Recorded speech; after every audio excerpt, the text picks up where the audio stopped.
So for some reason, these headphones won't turn on anymore. So I'm going to take it apart and see if I can't find out why. Okay, we got the screws out. Let's see what the hell we're looking at in here.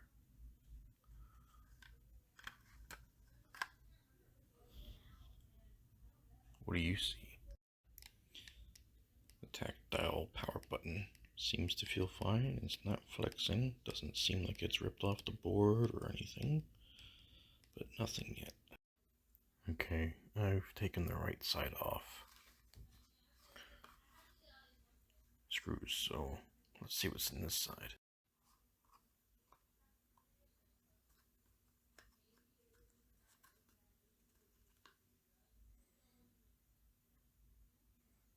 Looks like the daughter board and then the battery. I can't say there's anything that strikes me as a problem. Battery doesn't look swollen. Solder joints look fine. Nothing. This is hard to show, but I am not getting a nominal 3.7 volts off of this battery. 0.7 volts. And that battery is rated for 3.7 nominal. After finding that this thing only has 0.7 volts. This was after charging, by the way. I was using a wall plug. I wasn't getting anything from the wall plug anymore, which, by the way, it still charges my phone, so I'm not sure what's going on there. But now I'm hooked up to my computer, and we're at least getting a charging indicator. That's the most life I've seen out of this headset all day. So I'm going to test the battery voltage while it's plugged in, just to see if we're getting anything from the charging controller, you know? Okay, so right now we're plugged into the computer. Shouldn't be any different from the wall charger, but I have both a red light inside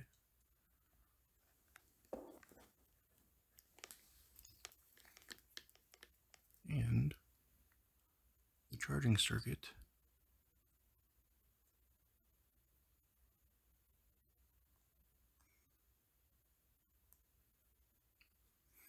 is outputting about 3.94. That's good. So now comes the question, why did charging it off of the wall socket, which seems to charge my phone fine before and after, why is it that my headphones they're drained to 0.7 volts? Is there a short somewhere on the board? Is the connection bad? I mean, that seems to work. And plug it back in. There you go. Okay, so I watched a YouTube video about 15-20 minutes. Left it plugged in. Check. Now that we're unplugged, and we've been unplugged for a couple minutes now, just to take any surface charge away. Is the battery recovered?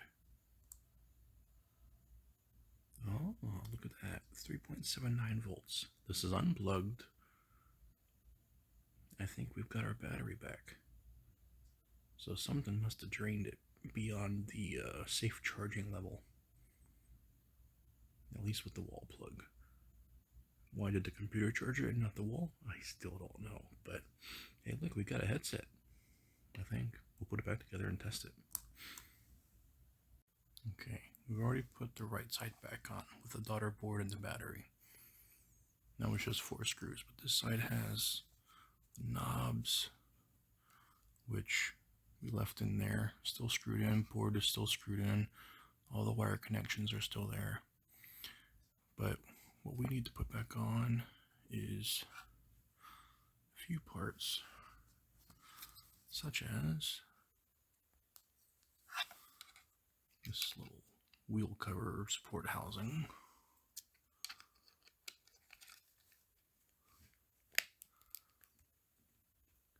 And then we should have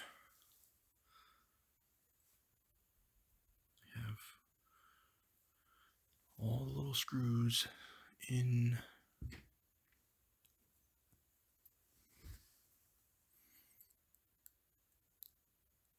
the ear cup that I took off. You see the tiny screws, and I have a small screwdriver, but the tip is kind of broad, so it really does not grip onto any of this. But I do recall that that hole is where this little screw goes in. So we're gonna do our best. Yeah, okay.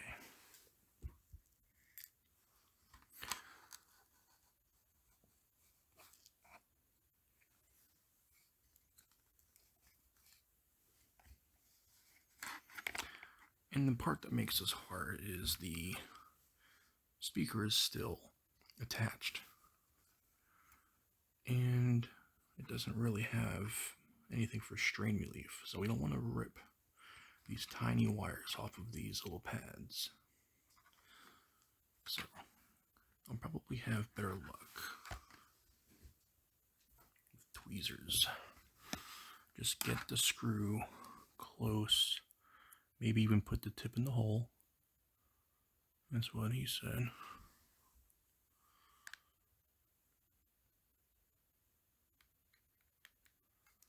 Okay. Then get the screwdriver on it. There we go. It's in there enough to where we can just get it started.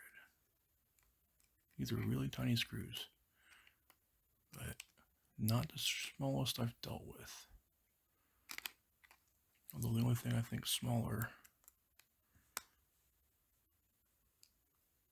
There we go. Now it's started. But yeah, the tip is very blunt, so it takes nothing to slip. But that screws in there.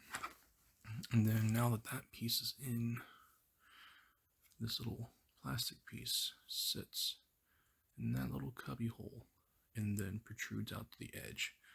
The charge LED, power LED, Bluetooth LED is right here. And it uses this clear plastic to project the light from there up and over so you can see it here.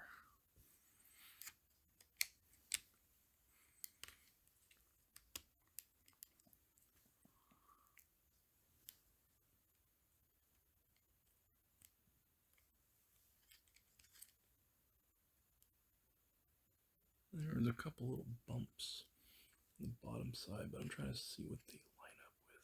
I think they line up with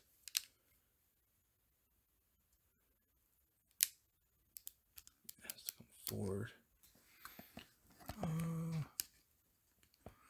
Maybe we'll stick a little protrusion into the hole and then go down into the stuff. It seems to, yeah, okay. Now it's sitting in there right. When it comes to this type of work, it's all about electronics shouldn't be forced together.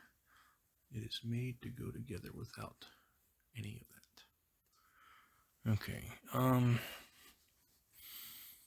do appear to be missing a screw. I did take the screws out here and on the other side, where this is the speaker driver itself to the housing, but taking those out did not release it, and I didn't want to try breaking it because it seems to be really in there. There's no obvious other things. It might be glued in and screwed in.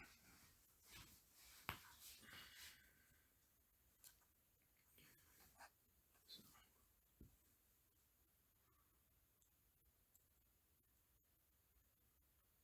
These screws are just as tiny.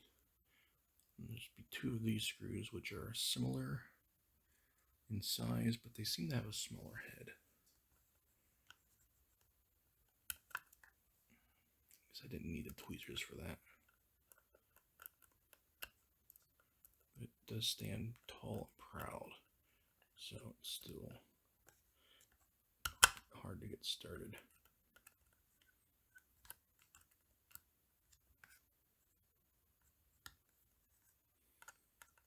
I think it just got it started.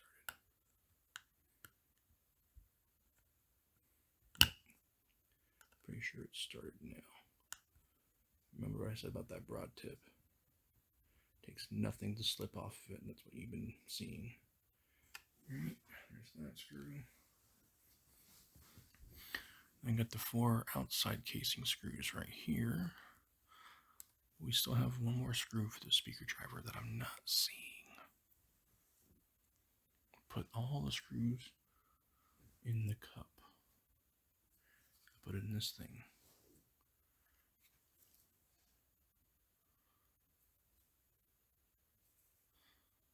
I didn't think this headset was old. Oh, there's the screw. I didn't think this headset was that old, but it's falling apart on the ear cups. Okay, so we got the screw.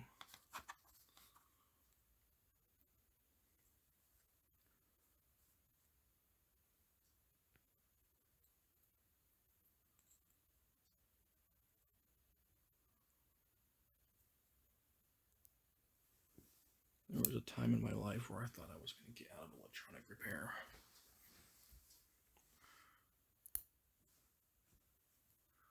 Got to a point in life where I started hating technology.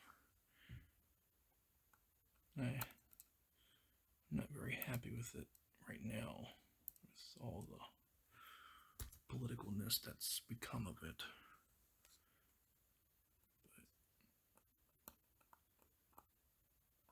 But I always like my older things. I don't want my stuff listening to me. But yeah, that one started a little easier. Just got lucky. See, I slipped off there. You see how blunt the tip is. It's not pointed, it's flat. Okay, speaker driver is secured. Now, this only fits one way. I test fitted this earlier, and it would look like the wire sits like that, but I think it actually spins the whole thing around. So if I put it in and try to put it in, it feels like something's hitting. I spin it around, even though the wiring doesn't seem like it would go that way. There is enough slack, and it falls right in. So that's the correct way. It's just a matter of dropping in these screws, which are coarse thread instead of fine thread, because they're just, I don't know. And the holes are big enough to actually kind of set it and forget it.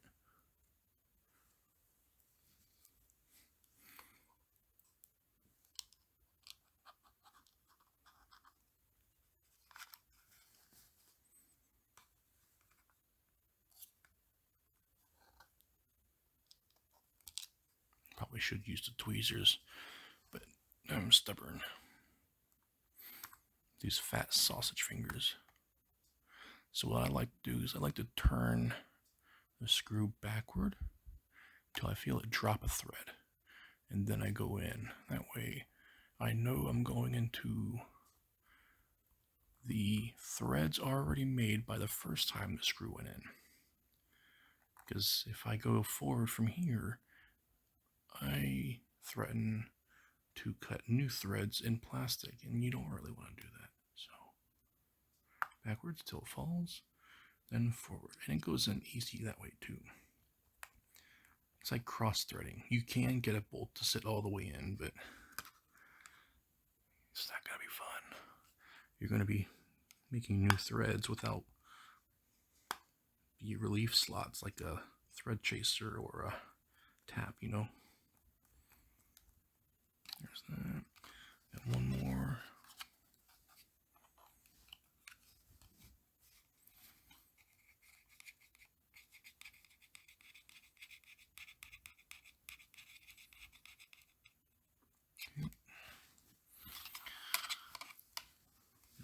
So,